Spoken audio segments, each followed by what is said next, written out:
રોજિંદા જીવનમાં આપણે જે ખોરાક ખાઈએ છીએ, ખાસ કરીને રસદાર સફરજન જેવા ફળો, તે પૃથ્વી પરના એક વિશિષ્ટ વનસ્પતિ સમૂહની ભેટ છે. ખોરાક ઉપરાંત આપણે રોગ સામે જે ઔષધો વાપરીએ છીએ, તેમાંની મોટાભાગની દવાઓ પણ આ જ વનસ્પતિ સમૂહમાંથી મેળવવામાં આવે છે. રસોઈ બનાવવા કે તાપણું કરવા માટે વપરાતું લાકડાનું બળતણ પણ આપણને આ જ છોડ અને વૃક્ષો પૂરા પાડે છે. આ વનસ્પતિઓનો સમૂહ અસાધારણ કદ ધરાવે છે. તે પાણીની સપાટી પર તરતા સૂક્ષ્મ વુલ્ફિયાથી લઈને 100 મીટર કરતાં પણ વધુ ઊંચાઈ ધરાવતા નીલગિરીના વિશાળ વૃક્ષો સુધી વિસ્તરેલો છે. વિજ્ઞાન આ સમૂહને આવૃત બીજધારીઓ અથવા એન્જિયોસ્પર્મ્સ તરીકે ઓળખે છે. અનાવૃત બીજધારીઓ કે જ્યાં બીજ ખુલ્લા હોય છે, તેનાથી વિપરીત અહીં દરેક બીજ એક રક્ષણાત્મક ફળની અંદર બંધ હોય છે.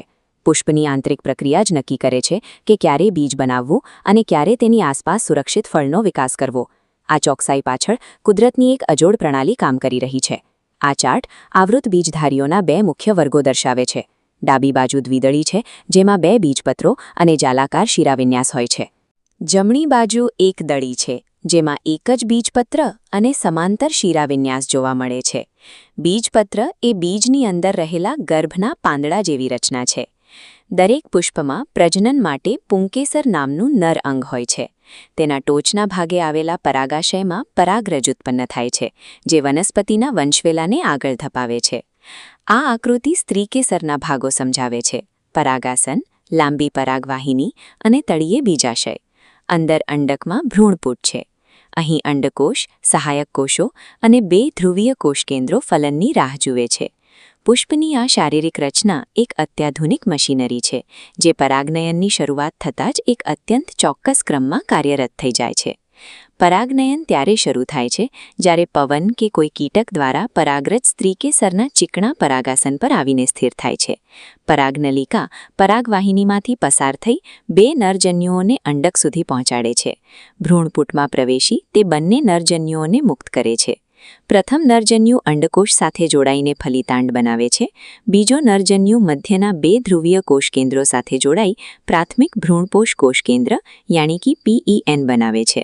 એક જ સમયે થતા આ 2 અલગ અલગ જોડાણોને કારણે આ ઘટનાને બેવડું ફલન કહેવામાં આવે છે.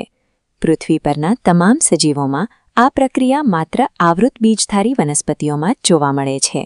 ફલન બાદ ફલિતાંડનો વિકાસ ભ્રૂણમાં થાય છે. આ નાનકડો ભ્રૂણ એ વનસ્પતિની આગામી પેઢીનો પાયો છે. આ પ્રક્રિયામાં PEN વિસ્તાર ઝડપથી વિસ્તરીને ભ્રૂણપોષ પેશી બનાવે છે, જે વિકાસ પામતા ભ્રૂણને સતત પોષણ પૂરું પાડે છે. આ દરમિયાન વધારાના કોષો ધીમે ધીમે અદૃશ્ય થઈ જાય છે. જેમ જેમ ભ્રૂણ પરિપક્વ થાય છે, તેમ તેમ અંડકો કઠણ બીજમાં ફેરવાઈ જાય છે, જે લાંબા સમય સુધી અસ્તિત્વ ટટાવી રાખવા સક્ષમ હોય છે. છેવટે બીજને ઘેરતું બીજાશય ફૂલે છે અને એક રસદાર ફળમાં પરિણમે છે. આ ફળ બીજનું રક્ષણ કરે છે અને તેના ફેલાવામાં મદદરૂપ થાય છે.